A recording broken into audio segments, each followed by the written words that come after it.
নমস্কার বন্ধুরা, রানুর রান্নাঘরে আপনাদের সকলকে স্বাগত জানাই। বন্ধুরা, আজকে আমি একটা অন্য ধরনের রেসিপি বানাবো। আজকে আমি সাগু আর আলু দিয়ে একটা দারুণ একটা ইউনিক রেসিপি বানাবো।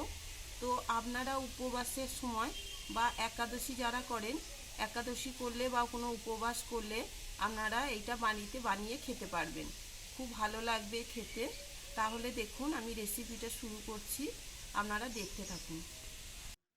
এখানে আমি 3টে মাঝারি সাইজের আলু নিয়েছি। আলুগুলোকে ধুয়ে পরিষ্কার করে নিয়েছি।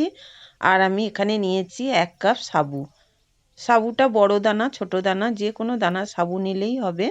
আমি ছোট দানা সাবুটা নিয়েছি। আপনারা চাইলে বড় দানা সাবু নিতে পারেন। আর আলু 3টেকে ধুয়ে রেখেছি আগে থেকেই। এবার আমি আলু 3টেকে সিদ্ধ করে নেব। তো উনুনটা জ্বেলে দিয়েছি, আমি কড়াই বসিয়ে দিলাম। কড়াইয়ে জল দিয়ে দিলাম। এবার আলু 3টে কড়াইয়ের মধ্যে দিয়ে দিলাম। দিয়ে একটা ঢাকনা দিয়ে এবার আলুটাকে আমি সিদ্ধ করতে দিলাম। আলুটা সিদ্ধ হতে হতে এখানে আমি সাবুটাকে একটা মিক্সি জার নিয়েছি। এই জারের মধ্যে ঢেলে এটাকে আমি পেস্ট করে নেব। সাবুটাকে মিক্সি জারের মধ্যে নিয়ে নিলাম। এবার ঢাকনা দিয়ে এটাকে আমি পেস্ট করে নেব। আমি এটাকে পেস্ট করে নিয়েছি, এই দেখুন। এইবার এটাকে আমি একটা বাটির মধ্যে ঢেলে নিলাম। এবার অল্প অল্প করে জল দিয়ে আমি এটাকে ভিজিয়ে দেব, এই গুঁড়োটাকে।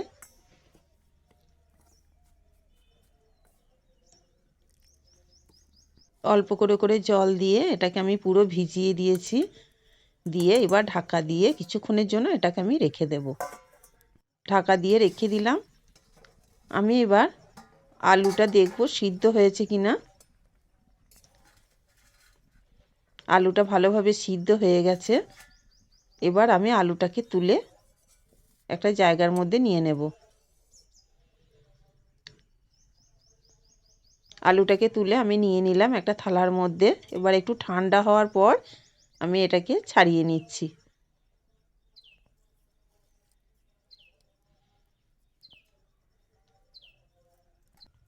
আলুগুলোকে আমি খোসা ছাড়িয়ে নিয়েছি, 3টে আলুই। এবার সাবুদানাটা দেখলাম যে হ্যাঁ ভিজে গেছে ভালোভাবে। এবার আমি একটা গ্রেটার নিয়েছি। গ্রেটারের সাহায্যে সিদ্ধ আলুটাকে সাবুর মধ্যে গ্রেট করে দিয়ে দেব।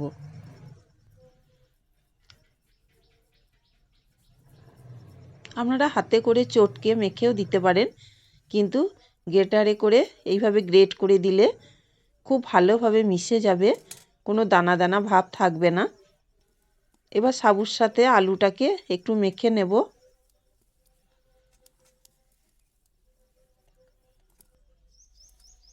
সাবু আর আলু একসাথে একটু মেখে নিলাম।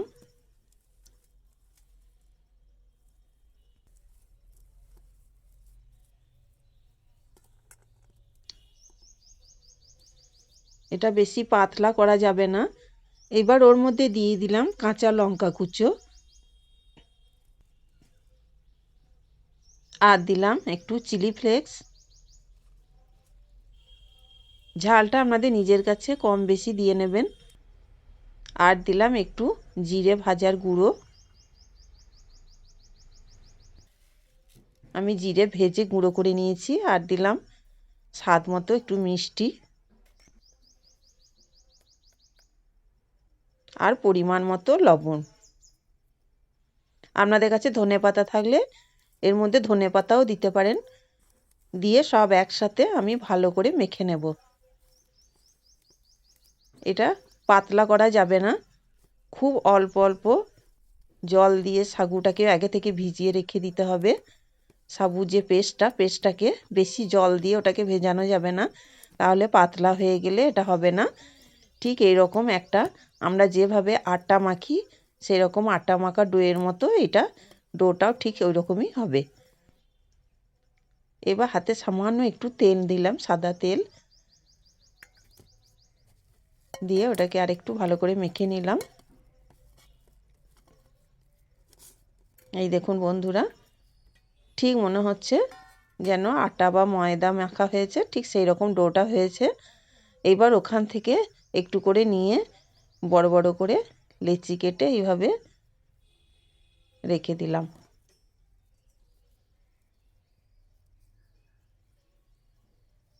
এইভাবে বড় বড় করে লেচি কেটে নেব। দেখুন আমার সবকটাই লেচি কাটা হয়ে গেছে। এবার আমি একটা প্লাস্টিক নিয়েছি, প্লাস্টিকটাকে আমি ভালো করে তেল ব্রাশ করে দেব। বন্ধুরা, আপনারা উপবাস করলে একবার এইটা বাড়িতে বানিয়ে খেয়ে দেখবেন। এতে শরীরও ভালো থাকবে, পেটও ভরবে। খুবই একটা উপকারী খাবার। এবার একটা করে এই দেখুন একটা করে লেচি নিয়ে আমি প্লাস্টিকের মধ্যে রেখে প্লাস্টিকটাকে ভাঁজ করে ওটাকে ঢাকা দিয়ে দিলাম।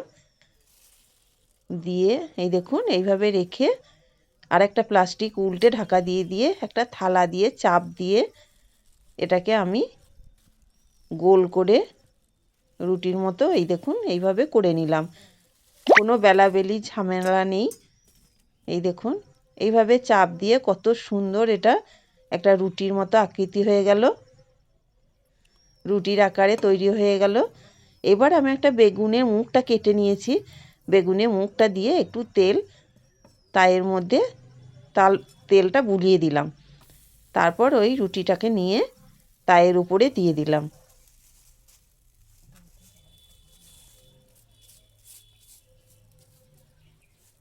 ওটা হতে হতে আমি ততক্ষণ আবারও একটা ওইভাবে বেলে নেব, বেলবো না, ওইভাবে থালা দিয়ে চাপ দিয়ে ওরকম করে রুটির মতো করে নেব। কত সহজে একটা কত সুন্দর খাবার তৈরি হয়ে গেল এবং খাবারটাও বেশ উপকারী খাবার। এই দেখুন বন্ধুরা, আমার একটা হয়ে গেছে, আবারও আমি একটা তার মধ্যে দিয়ে দিলাম।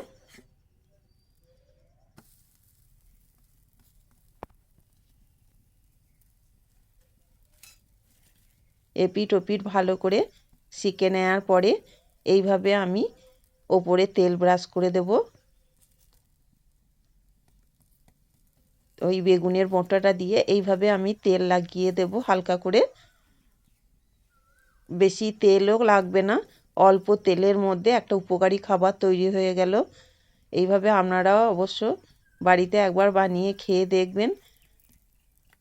খেতেও ভালো লাগে আর উপকারীও খাবার, পেটও ভরবে, শরীরে কোনো ক্ষতিও হবে না।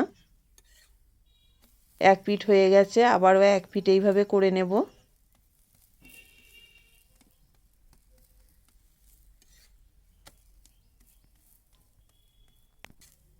এই দেখুন বন্ধুরা, আমার তৈরি হয়ে গেল সাবু আর আলুর এই রুটিটা। আবারও একটা তায়ের মধ্যে দিয়ে দিলাম।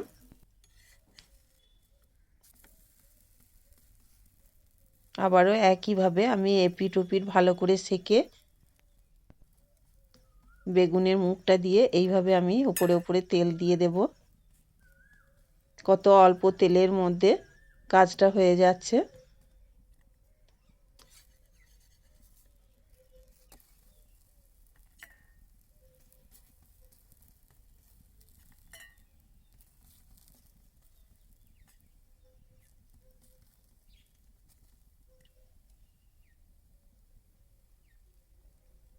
এটাকেও আমি উল্টে পাল্টে একইভাবে সেঁকে নেব। দেখুন বন্ধুরা, আমি সবগুলোকে এই একইভাবে সেঁকে নিয়েছি। দেখুন কত সুন্দর নরম হয়েছে, খেতেও দারুণ হয়। এবার আমি প্লেটের মধ্যে নিয়ে নিলাম এই রুটি আর তার সাথে চাটনি, যে কোনো চাটনি অথবা কোনো ঝালঝাল একটা তরকারি বানিয়ে খাবেন, দেখবেন দারুণ লাগবে খেতে। বন্ধুরা, দেখলেন তো সাগু আর আলু দিয়ে কত সুন্দর একটা রেসিপি তৈরি হয়ে গেল। আপনারাও এইভাবে একবার বাড়িতে বানিয়ে খেয়ে দেখবেন।